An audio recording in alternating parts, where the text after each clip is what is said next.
assault on the American worker, and we launched the most dramatic regulatory relief campaign in American history by far. No other administration has done anywhere near. Thank you.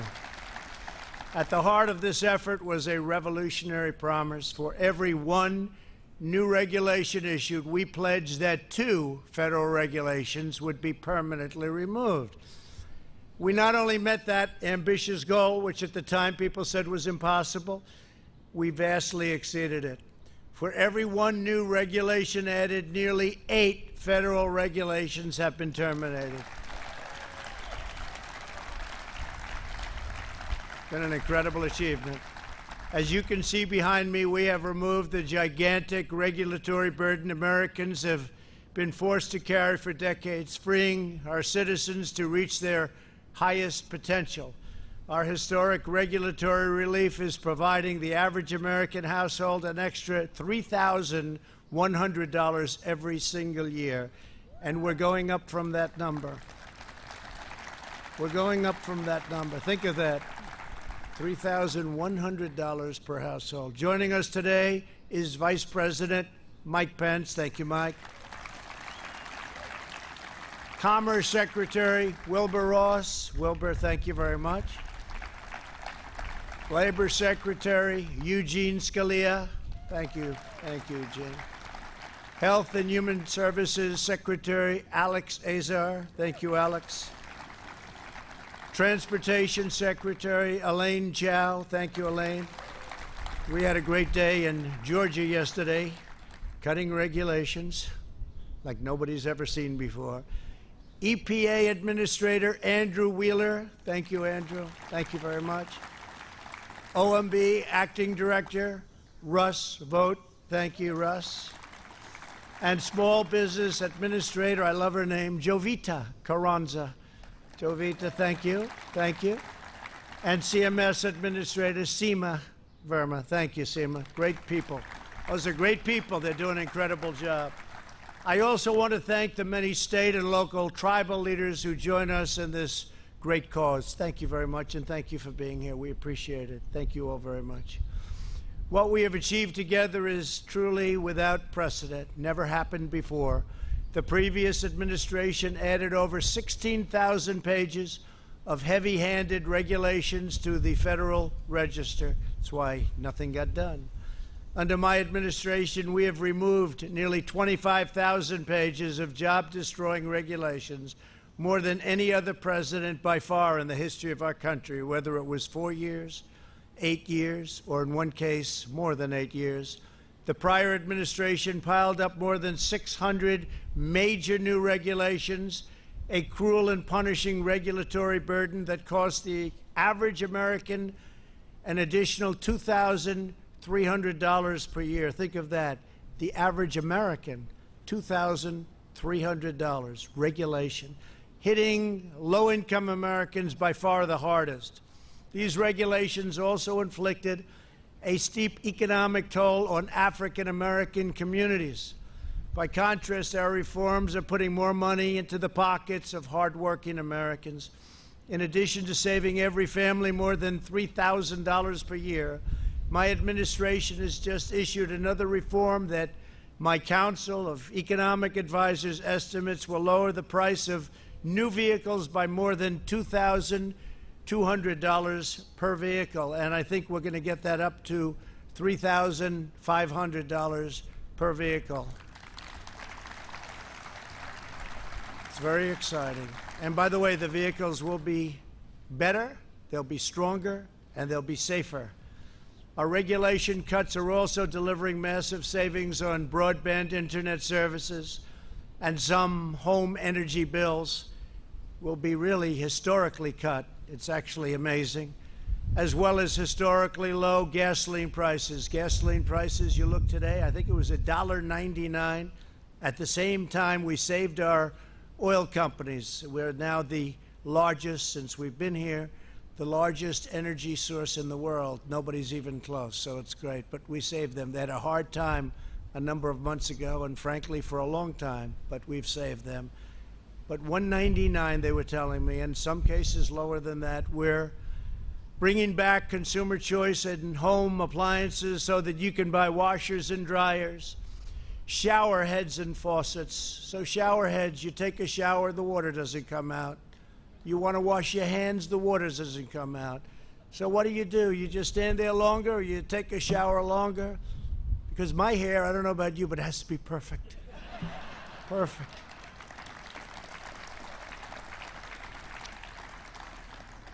Dishwashers, you didn't have any water, so the people that do the dishes, you press it and it goes again, and you do it again and again. So you might as well give them the water because you'll end up using less water. So we made it so dishwashers now have a lot more water, and in many places, in most places of the country, water is not a problem. They don't know what to do with it. It's called rain. They don't have a problem. And old-fashioned incandescent light bulbs, I brought them back. I brought them back. They have two nice qualities. They're cheaper and they're better. They look better. They make you look so much better. That's important to all of us. But they're better and much cheaper. And they were mandated out, legislated out, and we brought them back, and they're selling like hotcakes. We stopped the egregious abuse of the Clean Water Act, which extreme activists have used to shut down construction projects all across our country. When I signed that legislation, I had many farmers and construction people standing behind me, people that haven't cried since they were a baby, some of them never even when they were a baby, and they were crying. Many people were crying. We gave them back their life. They took away their land. They took away their rights. They took away their life. By reining in EPA overreach, my administration has returned the agency to its core mission of ensuring clean air, clean water, and a truly pristine natural environment. Our air now and our water is as clean as it's been in the last 4 decades. Yesterday, our country achieved yet another groundbreaking milestone by completing a sweeping overhaul of America's badly broken infrastructure approval process. It was totally out of control. Instead of taking up to 20 years to approve a major project, we're cutting the federal permitting timeline, it's already been done, to a maximum of 2 years or less, in some cases even less than 1 year. And it's possible that it won't qualify. It's possible that it won't be good environmentally or safety-wise, in which case, at least in a period of a year or two, we'll raise the hand and you won't make it. But most projects will make it, but you won't go for 10, 15, 18, or 20 years. There are many horror stories that we could relate. We're reclaiming America's proud heritage as a nation of builders. My administration has also eliminated massive regulatory barriers in our battle against the China virus. These actions save countless lives, speeding up the production of equipment. That means ventilators like nobody's ever seen before. Probably the greatest source of manufacturing, the greatest achievement since World War II. We're now making ventilators for countries all over the world. In medicine, accelerating the delivery of life-saving treatments and ensuring that we will have a vaccine in a record time. We're doing fantastically well on that. That'll be for another time, another meeting, but we are doing on therapeutics and vaccines incredibly well. No administration in history has removed more red tape more quickly to rescue the economy and to protect the health of our people.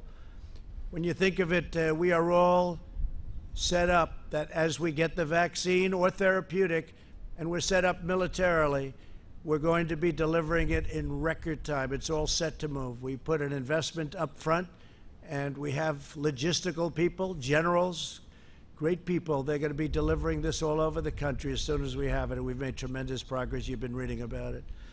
In total, we've taken more than 740 actions to suspend regulations that would have slowed our response to the China virus. This includes lifting restrictions on manufacturers so that our great auto workers could produce more than 100,000 ventilators. So we've done over 100,000 in 100 days. Think of that.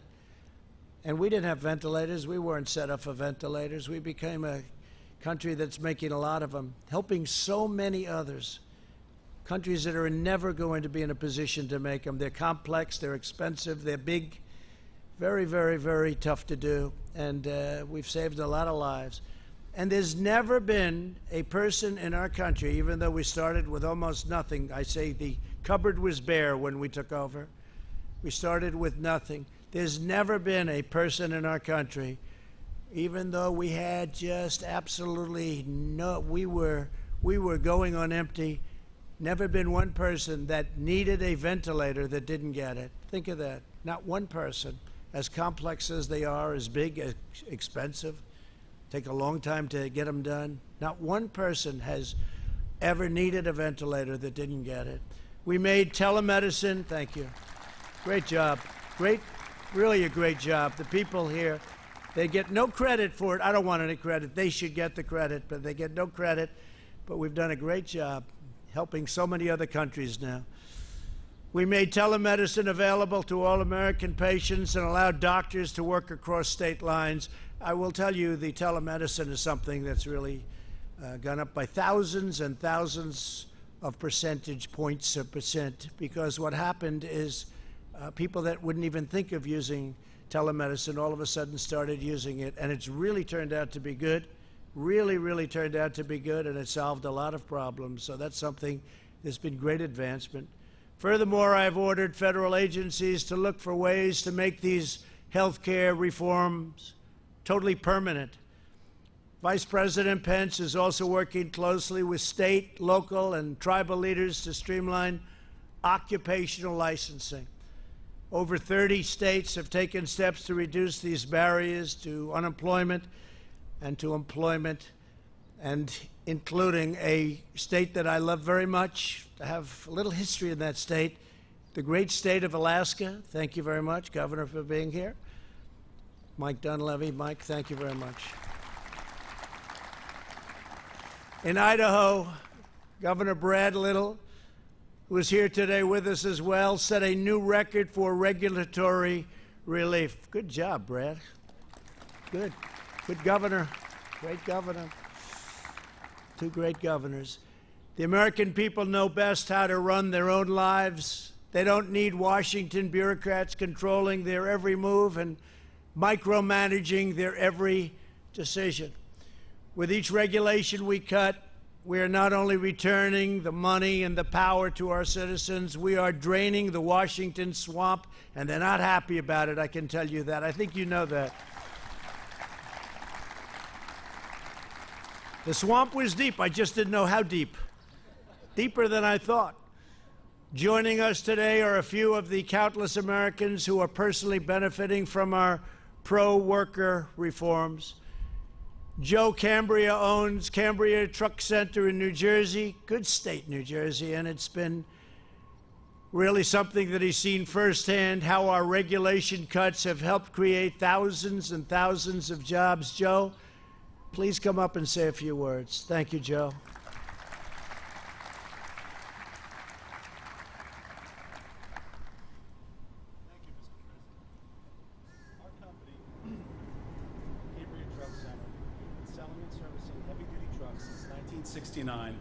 When my grandfather, uncle, and father started the business. In the past 3.5 years, the Trump administration has kept its promise to right-size regulations. I want to thank you for that, President Trump. Regulatory reform in the energy sector creates jobs, reduces costs for our communities, and puts trucks to work. Streamlined permitting and creating an environment that allows for efficient construction and infrastructure repair and development has the same effect. As a result of these regulatory reforms, our industry has seen record sales of heavy-duty trucks, which has been a boon to dealerships like ours, as well as the environment. When new trucks replace older models, there is an environmental benefit. Current powertrains have near zero emissions today, and we're going electric, as well as increased safety, like shorter stopping distances and collision avoidance technology, safer on the road. It has also been nice to hear "Made in the USA" again. bringing manufacturing back to our shores helps our industry and our entire country. In short, when we cut red tape, we create an economy that is responsible and sensible. We as Americans all win. Thank you, President Trump. Thank you very much. Thank you. Good job. Good job. That was easy, wasn't it? Huh? Thank you very much. Great job. Dr. Amy Johnson is a nurse practitioner in rural Virginia. Amy, please come up and share with us how important expanded health care and telehealth has been for you and your patients. Thank you. Thank you very much. Thank you, Mr. President. Good afternoon. My name is Dr. Amy Johnson, and I'm from Bedford, Virginia. Telehealth deregulation has been of substantial benefit to my colleagues and I over recent months during the COVID-19 crisis. Prior to COVID restrictions, our small local hospital that had limited access to specialty services used telehealth for neurological, mental health, and palliative care consults. However, telehealth was not something that was used within our primary care setting. Since the deregulation of telehealth restrictions and expansion of guidelines through CMS, we've had the opportunity to integrate video and audio visits as part of our patient care experience. During the COVID crisis, there were days when almost all of my visits were done via telehealth. This allowed me to continue to care for my patients, including those that were the most vulnerable, without risking exposure to illness by bringing them into the office setting. Since we've gone back to a more traditional model, we've continued to offer telehealth visits, which are a valuable option for home health and hospice patients, patients with limited mobility, and patients that remain at high risk. As a farm safety specialist, I can see the use of telehealth expanding to offer more services to our farming population and rural Americans, including much-needed mental health services, which are unfortunately very sparse. In addition, access to primary care and to specialty services can be improved in medically underserved areas with deregulation and the use of telehealth services by healthcare providers, increasing the use of preventative healthcare modalities, allowing for more intensive management of patients with chronic diseases, and decreasing healthcare disparities.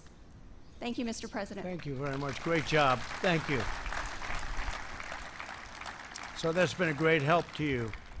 Telehealth. It's been an incredible thing. Great job. Thank you very much. Jim Chilton is a rancher from Arizona who was crushed by the Obama-Biden administration's ridiculous Waters of the United States rule. It's been a catastrophic rule, but it's gone now, which gave bureaucrats power to regulate every puddle on private land as though it were a lake. Jim, please come up and tell us of your experience, which I know wasn't a good one, but it's a good one now. Please.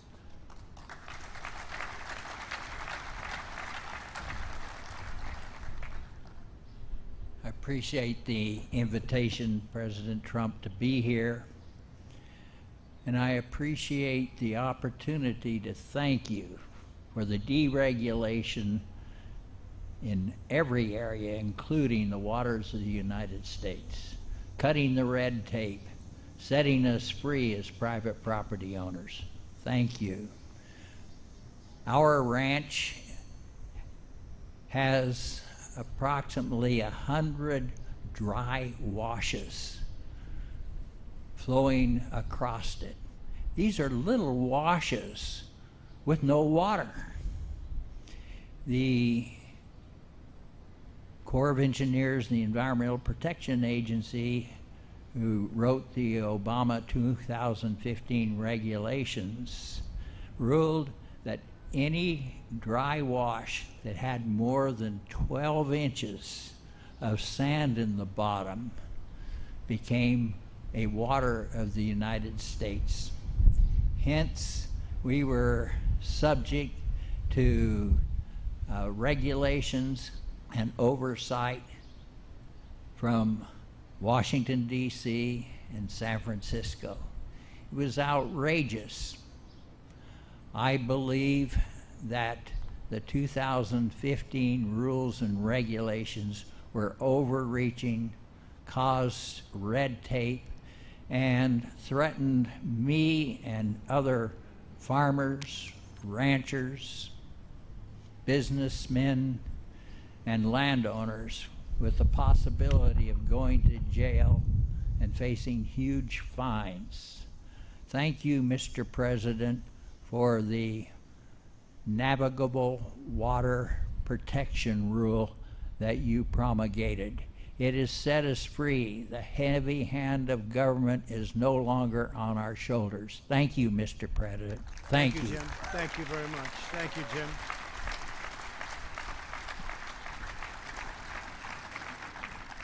That was my honor, Jim, and thank you very much. It's terrible. It was that you had to suffer so long. They took your property away from you. And you want to take care of your property better than any government is going to tell you to take care of your property. You'll take care of it better, so we don't have to worry about that. Thank you very much. Beautifully said. Thank you. I want to, just as president, say that I will always fight to defend your rights and your freedoms. I will fight very hard for your rights and your freedoms. The hard left wants to reverse these extraordinary gains and reimpose these disastrous regulations. They want to take what we've taken off, Jim, and they want to put them back on. And I guess they can do that. You'll fight them for a little while, but eventually you'll lose. And they want to bury our economy under suffocating, relentless landslides of Washington red tape like we had before I got here. We must never return to the days of soul-crushing regulation that ravaged our cities, devastated our workers, drained our vitality and right out of our people, and thoroughly crippled our nation's prized competitive edge. It's what we have. We have great, great people, the greatest people in the world. Our entire economy and our very way of life are threatened by Biden's plans to transform our nation and subjugate our communities through the blunt force instrument of federal regulation at a level that you haven't even seen yet. You think that was bad? You haven't even seen it yet. They want to go many times what they put you under in the past. Under the unity platform Joe Biden published with socialist Bernie Sanders, they are proposing, and this is all in writing, it's done, they agreed, they are proposing to re-enter the job-killing, unfair Paris Climate Accord, which will cost our country trillions of dollars, trillions and trillions of dollars, and put us in a very, very bad competitive position relative to the world. Not surprising to you, China will be greatly advanced under this ridiculous agreement. So will Russia, so will many other countries. They propose to mandate net zero emissions from all new homes and buildings, skyrocketing the cost of construction and putting the goal of home ownership out of reach for millions, destroying the look of the home, the beauty of the home. I'm somebody that's built many homes, many buildings. If you take a look at this, it doesn't look good. You still have to sell, right? You still have to sell. But they've put it out of reach from a cost standpoint, totally out of reach. It's not practical. It's not good, and it doesn't work. They want to eliminate carbon from the U.S. energy industry, which means abolishing all American oil, clean coal, and natural gas. No coal, no gas, no oil, nothing to fire our massive plants. The result of this federally mandated shutdown would be the wholesale destruction of the entire energy industry and many other industries, the economic evisceration of entire communities, and the unfettered offshoring of millions of our best jobs to foreign countries and foreign polluters. Millions and millions of jobs would go. Thousands and thousands of countries would be at a level that you've never seen. Companies would be disappearing left and right, just like they did with NAFTA, which we terminated for the USMCA, which is another beauty that we've done, not for now, but another great beauty. But thousands of companies, plants, factories would be closed. Under this dismal future, energy would be unaffordable for the vast majority of Americans, and the American dream would be sniffed out so quickly and replaced with a socialist disaster. The Democrats in D.C. have been and want to, at a much higher level, abolish our beautiful and successful suburbs by placing far-left Washington bureaucrats in charge of local zoning decisions.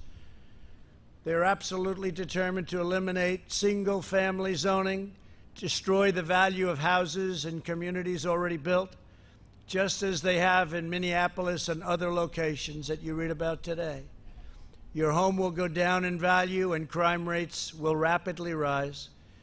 Joe Biden and his bosses from the radical left want to significantly multiply what they're doing now. And what will be the end result is you will totally destroy the beautiful suburbs. Suburbia will be no longer as we know it. So they wanted to defund and abolish your police and law enforcement, while at the same time destroying our great suburbs. The suburb destruction will end with us. Next week, I will be discussing the AFFH rule. AFFH rule, a disaster. And our plans to protect the suburbs from being obliterated by Washington Democrats, by people on the far left that want to see the suburbs destroyed, that don't care. People have worked all their lives to get into a community, and now they're going to watch it go to hell. It's not going to happen, not while I'm here.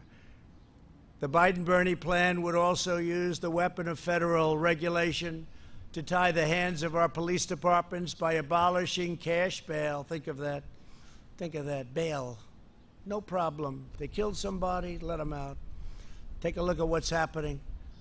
Crime in New York City up 368% from just a short while ago. They got rid of a lot of police, and they're in the process of doing it $1 billion. They probably want to abolish. It's not even believable. When I first heard about it, when you first heard about it, you didn't think it was real. You didn't think it was believable. Just like the Green New Deal.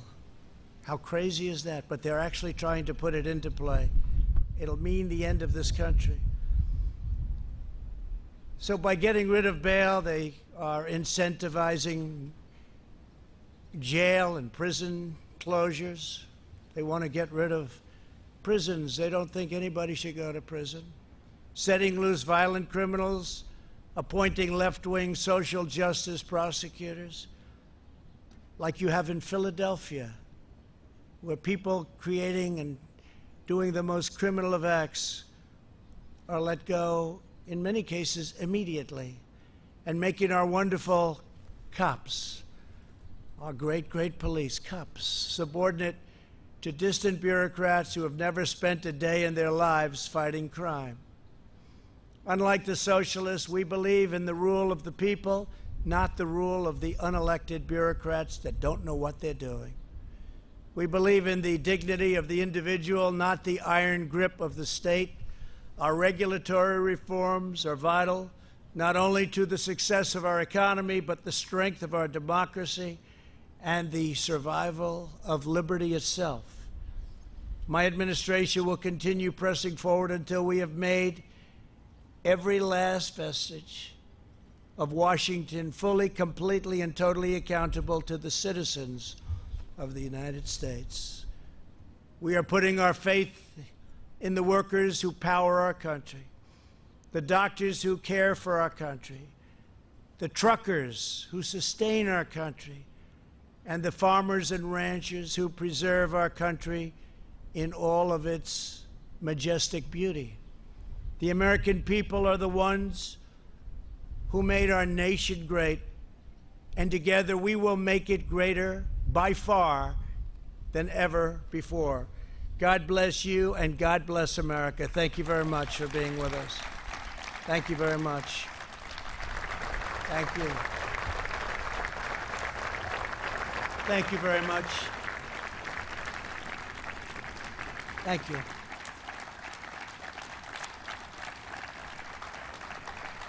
you.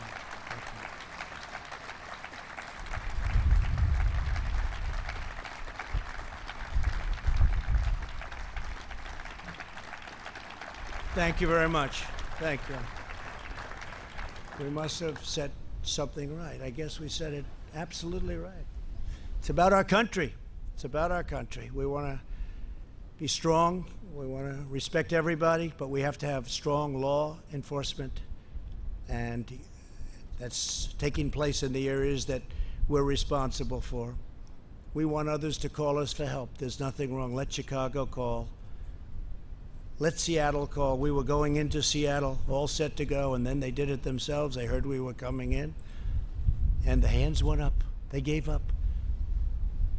I mean, it's so terrible when you see what's happening. Minneapolis, we said, get the guard in there. 3 nights, get the guard in, get the guard. We got the guard in. The National Guard, they've done a fantastic job. As soon as they showed up, it was like a knife cutting through butter. You saw that, right? After 4 days of horror. It wasn't the police's fault in any of these places. They were told to leave. The police are, generally speaking, they do a great job. They were told to leave. But you saw what happened. Minneapolis, grab your gun and run. That's not what they wanted to do. But the National Guard came in, and we did a great job. No problem after that, do you notice? We just passed a statues and monument executive order, and they were going wild. They see that beautiful, look at it right there, it's so beautiful, the Washington Monument. If they had their choice, they'd take it down, and I guarantee you they'd rename it.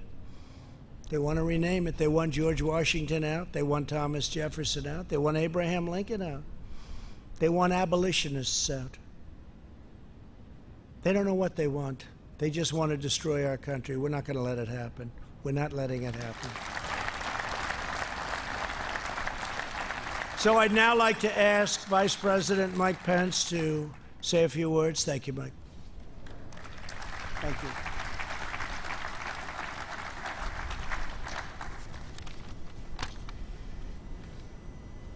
Thank you, Mr. President.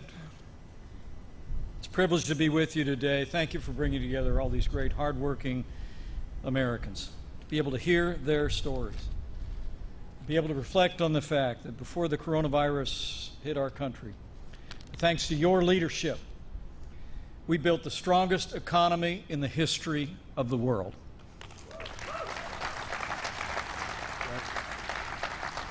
In 3 short years, Mr. President, you kept your promise to the American people. We cut taxes across the board. You fought for free and fair trade. You unleashed American energy. And you rolled back regulations to help all Americans. And after 40 years of over-regulation, Mr. President, you delivered 4 years of regulatory freedom.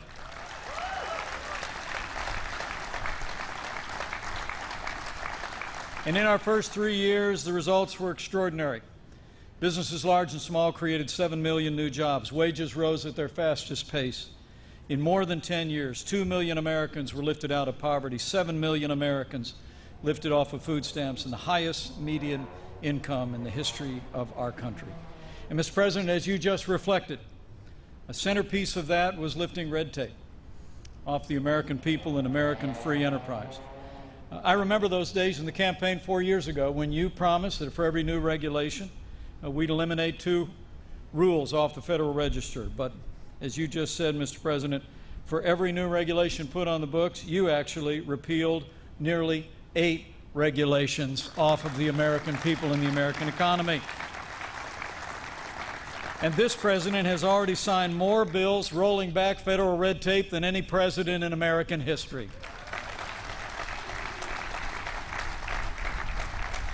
They tell us that we've saved $220 billion in our economy, and as you said, more than $3,100 for every American household. And beyond all of that, the regulatory reform now has America as the largest supplier of oil and natural gas in the world and a net exporter of energy for the first time in 75 years. That's what your deregulation agenda delivered. And today, Mr. President, as we continue to respond to the coronavirus pandemic, at your direction, we're ensuring that our states, our hospitals, and our extraordinary healthcare workers have not only the supplies they need, but the freedom and the flexibility to give every American the the same level of care that each one of us would want a family member to have. And as we meet this moment in this pandemic, we're also opening up America again. It's extraordinary to think, Mr. President, at the height of this pandemic, our economy had lost 22 million jobs, but because of the strong foundation that you laid of less taxes and less regulation, in 2 short months, May and June, saw record-breaking job creation. We've already added 7 million jobs back to the American economy, and we're just getting started. This record job growth, Mr. President, is a tribute to the resilience of the American people, strength of their character. It's a resilience to your leadership, to the agenda that you advanced in our first 3 years. But as you said, Mr. President, it's also a tribute to governors across the country who not only supported your agenda, but also in more than 30 states, governors actually delivered on that same agenda of less taxes and less regulation. And while I've been leading the White House Coronavirus Task Force, it's also been my honor, Mr. President, to lead the governor's initiative on regulatory innovation and to work with these extraordinary governors. The truth is, because of your leadership and example, governors across the country have been reducing the burden of regulations at the state level. And that's what's contributed to the strong foundation on which we are standing, and the American recovery has already begun. Fortunately, as you mentioned, we have 2 of those great governors with us today.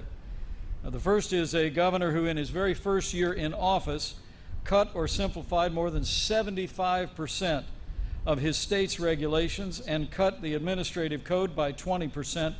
Would you all join me in welcoming Idaho's great governor, Brad Little, to tell us Idaho's story of deregulation. Thank you, Mr. Vice President. Mr. President, it's a great honor to be here.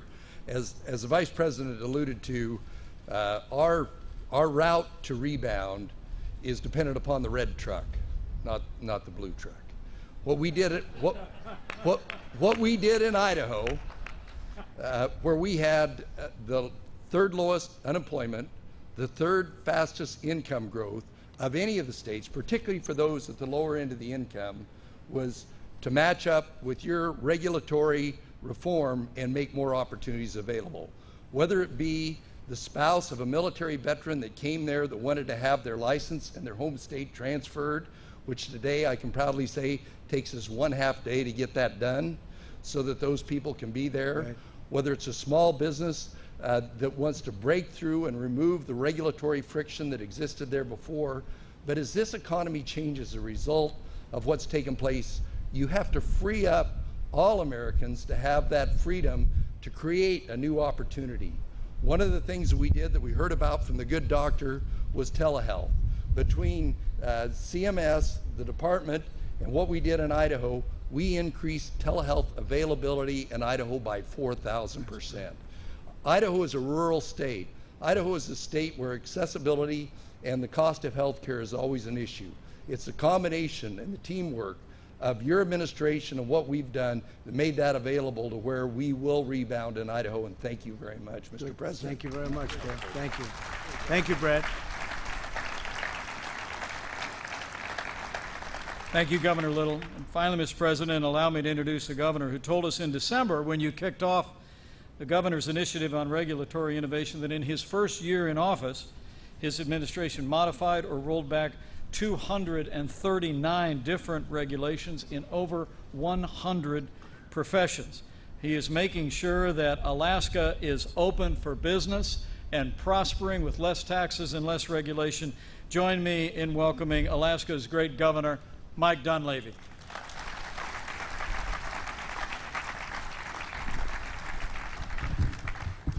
Thank you, Mr. Vice President, and thank you, Mr. President, for having us here today.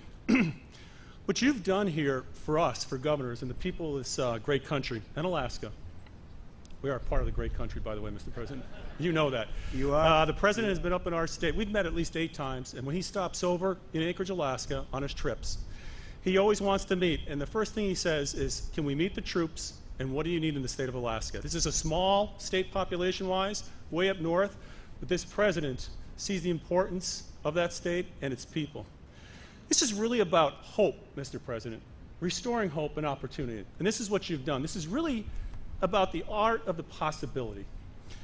The as a previous Governor Little said, this is what you've done is historic, and it's going to continue to be historic. In Alaska, for example, we have communities that are 500, 600 miles off the road system. The telehealth regulations that have been put in place now are not only going to be good for medicine, but they're going to save lives as a result of the work that you and your team have done. We look at our resource development.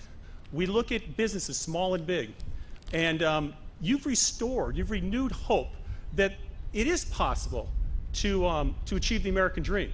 These regulations over the past 40 years have really, in many respects, killed the American dream. As you said, strangled the American dream.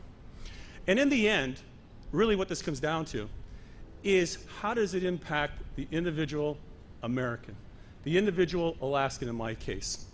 And I want to tell you, what you've done is when the landowner goes and decides that they want to do a little landscaping on their property, do they have to look over their shoulder and wonder if big government is watching them?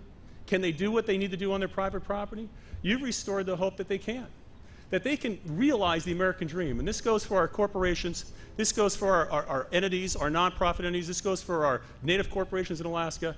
What you've done is restore hope and opportunity, and we're looking forward to more years of this opportunity, Mr. President. So thank you very much. Thank you very much, Mike.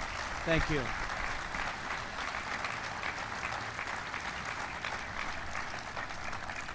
So we have many exciting things that we'll be announcing over the next 8 weeks, I would say.